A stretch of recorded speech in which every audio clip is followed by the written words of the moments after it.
First, I would like to thank the organizer for the invitation. I'm very honored to be able to show a little bit of the activities we've been doing in my research group.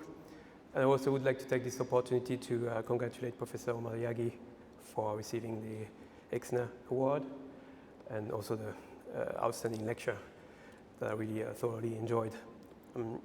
I prepared something which is a little bit more general and maybe directed to non-specialist audience or the younger members of the audience.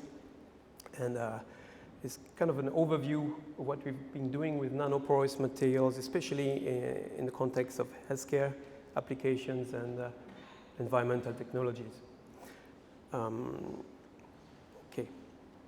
So first, a few general aspects.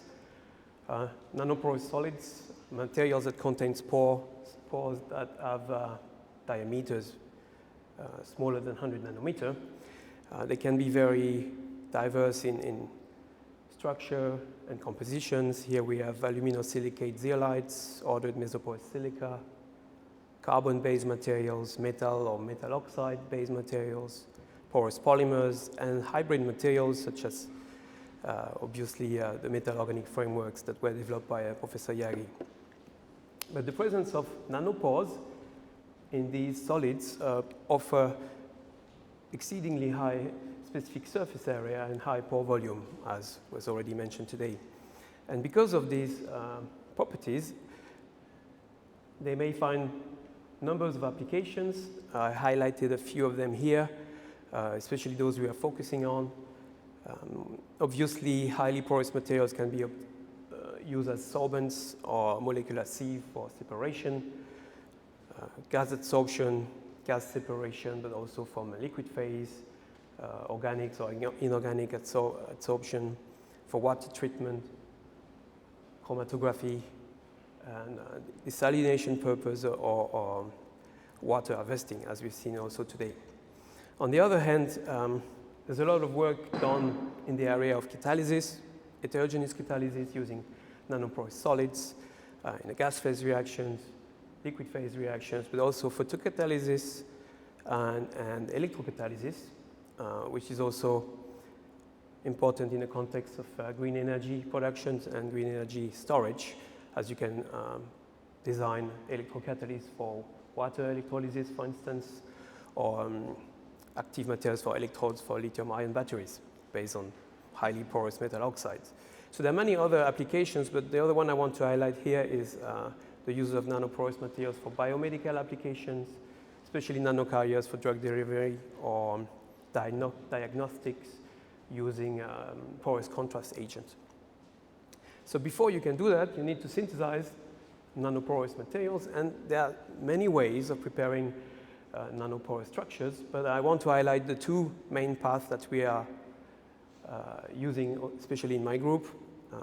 You can generate a porous structure through the entrapment or having a component embedded into a forming matrix through precipitation, gelation, polymerization, condensation, or self-assembly, where a certain component, here is an example with a sol gel process, a certain component is trapped in a growing matrix. It can be a fluid, solvent, organic, water, or it can be discrete species acting as space-filling agent. And once the framework is sufficiently solidified, you can remove the solvent and generate or the component and generate nanoporous network. So here I would say the interaction between the component which is entrapped in the growing matrix, mostly low interaction or not specific, but on the other hand you can use a concept of more specific interaction with a structure directing agent or even template. And these may be a single molecule like it is represented here, where the geometrical feature of this molecule is replicated in a zeolite structure.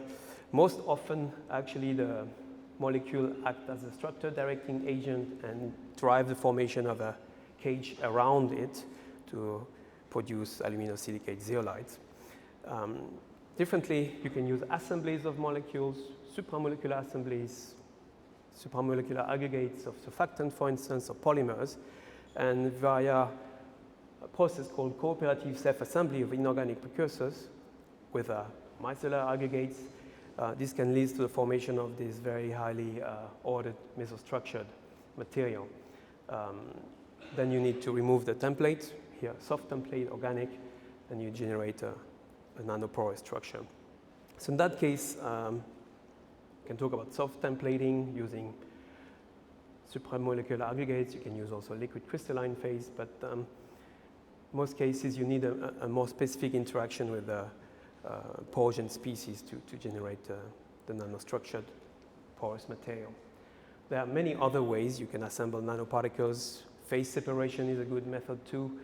There are top-down approaches as well, but these are the ones that we focus on in my group. Before I will describe a little bit more some materials, I would like to just highlight the importance of the characterization of porosity, and this is usually done using this type of instrument that provides isotherms, nitrogen physics option isotherms or argon physics option isotherms. And I just want to highlight two families of isotherms. The blue ones here, the type 1 isotherms, which are characteristic of materials with very tiny pores, molecular sized pore, micropores. And here in red, the isotherms which is typical for mesoporous materials, so materials having pores between 2 and 50 nanometers, so really in the nano scale range.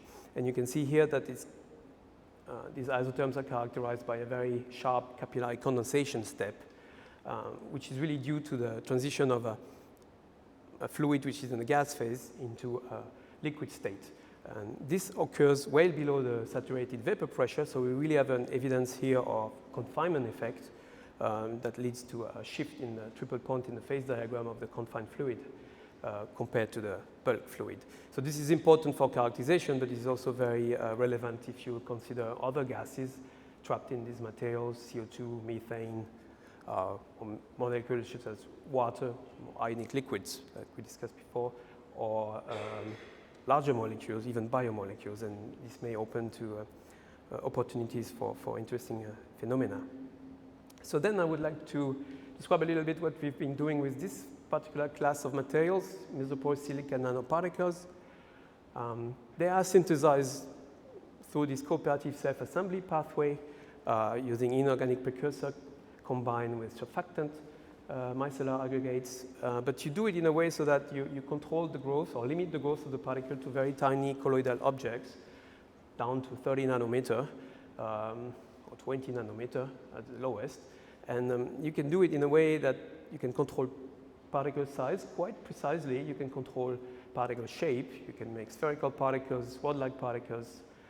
You can control the morphology of the surface, make it smooth or much rougher, like these ones here. They can be hollow.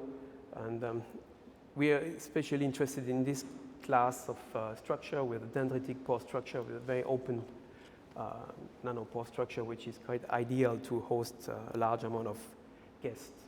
And what you can do with this, you can play a lot with this type of colloidal particles that are highly porous themselves. You can generate monolayers through deep coating strategy or this type of ultrastructures through evaporation-induced self-assembly if the particles are adequately surface modified. But what is probably more exciting is to use them as nanocarriers for drug delivery or targeted therapies. And this is possible because the particles are small enough to transit in the body, cross specific barriers, reach specific sites in the body, and they can be also eliminated quite easily and safely. I mean, they don't present very high toxicity or cytotoxicity. So this has been verified a lot in the literature by many people. We contributed a little bit to this area, looking at obviously cellular uptake in vitro in cancer cell. Here is some images where I don't know if you can see that, it's very small, but green dots are silica particles internalized in cancer cell. This is even more favored if the particles are very, very, very small. And obviously, if you load this particle with an anti-cancer agent, then this can translate in interesting anti-proliferative activity in vivo. So this is just an example of a model where we have a grafted tumor, and you can look at the tumor weight after injections of particles, either empty or loaded with an anti-cancer drug. This is the doxorubicin here. And you can see that when the particles are empty, obviously there is no change in the tumor weight, but clearly we have a reduced size of the tumor when the drug is transported via particles toward the tumor sites. And which is also important here is that there is a strong effect of particle size, so it's not just that whatever particle would enhance the anti-proliferative activity. It seems that smaller particles actually diffuse better or faster to the tumor sites. So there is an important role of the particle size here. So these are really small particles, about 45 nanometer, and they are quite promising for this type of applications. So there's a lot of work done in this area, but from that point we were interested in targeting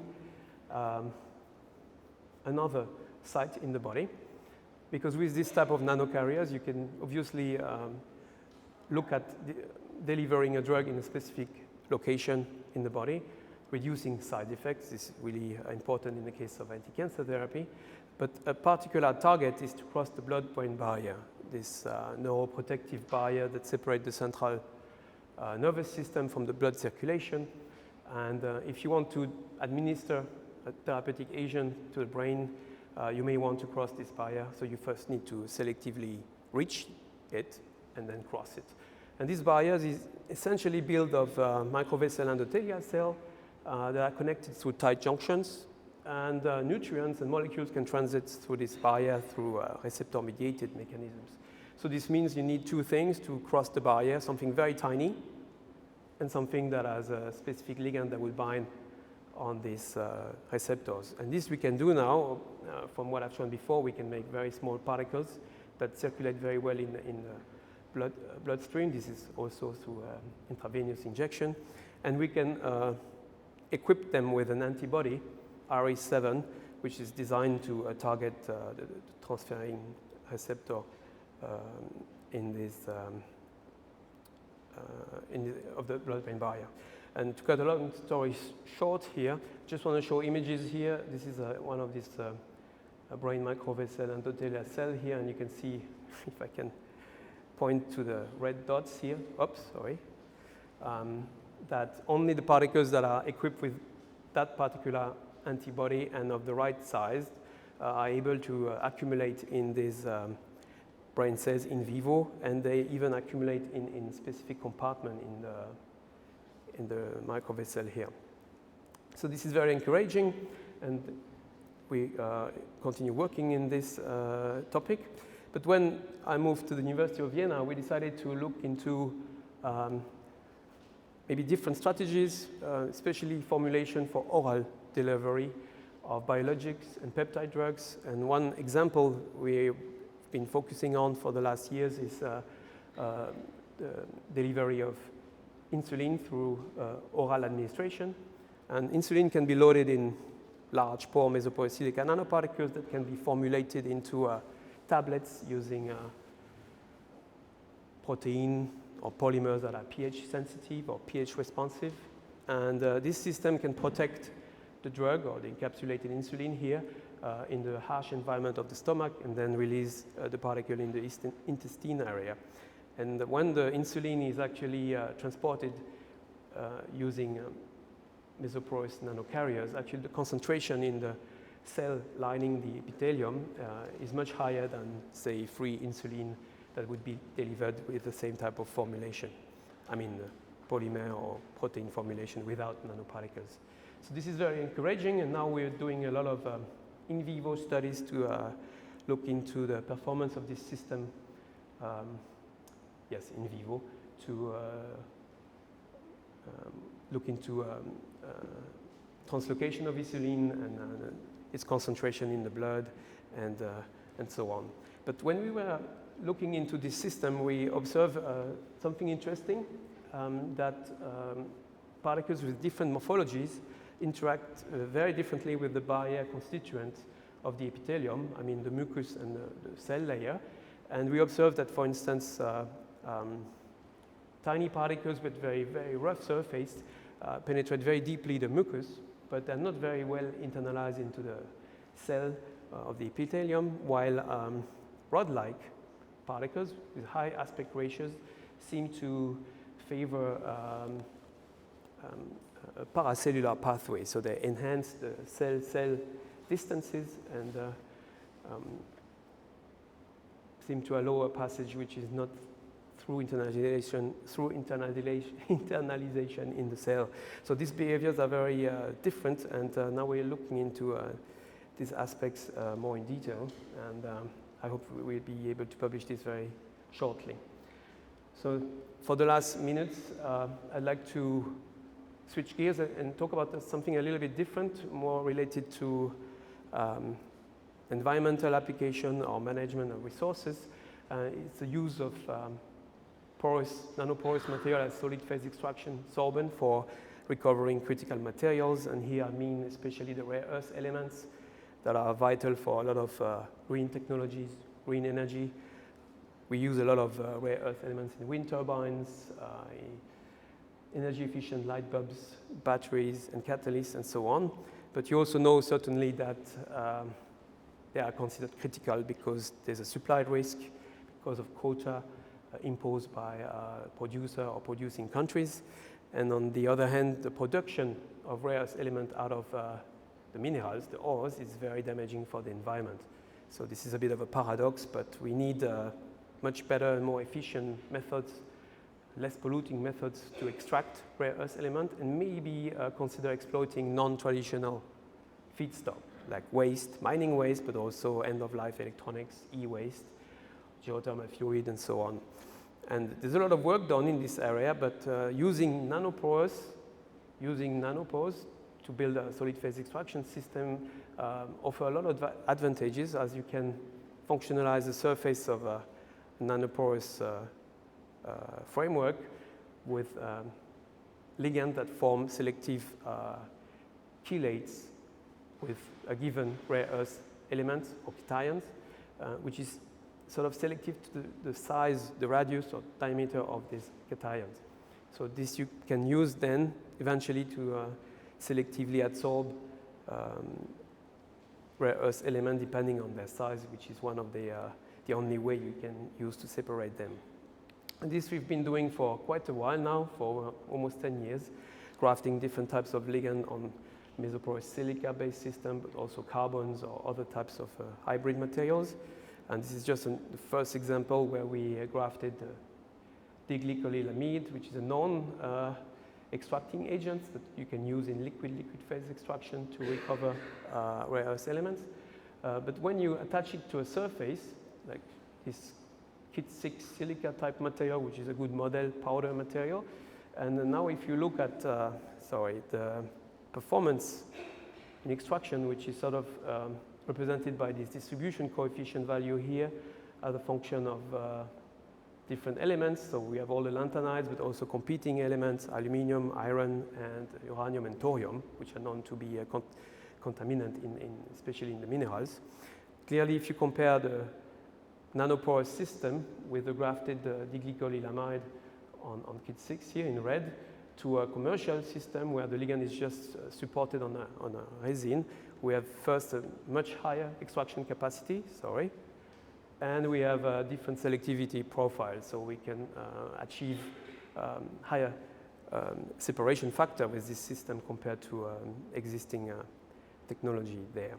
So over the years, we developed a lot of different ligands for these applications, tuning the chelating angle, the bite angle, and we moved on from model solution to real-world feedstock like bauxite residue, red mud, which is first pre-treated, but when you reach something you can handle with a solid phase extractant, you can really, in one case, concentrate the smallest lanthanide, the heavier one, or with another ligand you can concentrate or extract preferentially the larger ones, the lighter rare earth elements. This is done with powders, so it's good, function very well in batches, but if you want to operate in flow-through system, you need to design a monolithic sorbent We work a lot with Mesoporous, Microporous, silica-based monoliths that show all these improved features. And this is just an example with, again, some real-world feedstock from mining companies. And here, it's a bit the reverse situation. We actually let the rare earth element go through, but everything here retained are the contaminants. So we could separate thorium quite well, which is a known problem in the production of rare earth elements. And also aluminium, iron could be separated. This system is also quite good to retain scandium, which is an important element as well. So that's about it for this part. I just want to finish with one example of a material that is well known also, and that has been developed by Professor Omar Yaghi, Covalent Organic Framework. And here we wanted to generate a system which is consisting of a very thin layer of COF structure supported on a carbon-based matrix to use the minimum amount of COF, but also to generate some highly porous carbon composite aerogel with very low density that could be an interesting material for wastewater treatment, so to remove organic pollutant in water. So this can be done in hydrothermal conditions, and in combination with graphene, for instance, you can generate this type of highly open pore structure where the walls are coated with a very thin layer of this type of COF material. The layer is about 2 nanometer thick for pores that are about 1.4 nanometer for this COF system, which is microporous. So it's a macroporous system with really large pores way above the 50 nanometer limit of Mesoporous. So we have a very large space for transport here. And quickly, just to show the benefits of doing this kind of complex architecture, if you compare the bulk COF to the COF powder synthesized under hydrothermal treatment without the support here, but to ultra-thin system, we could really reduce substantially adsorption time. So this is the red one here compared to the bulk one, but we could also increase very much the adsorption capacity in the case of a model pollutant here. So we're very happy of this type of system, and we are now looking into the use, especially in the context of critical material recovery. And with this, I want to conclude by thanking the people who did the work, my group in Vienna, the former people in the group, the collaborators at the University of Vienna, my collaborators outside the 9th district, my former group members in Canada, and the people in Korea who help us a lot with electron microscopic characterization of the materials. Some funding agencies and the company who provided the real-world feedstock for recovering rare earth elements. Thank you very much for your attention.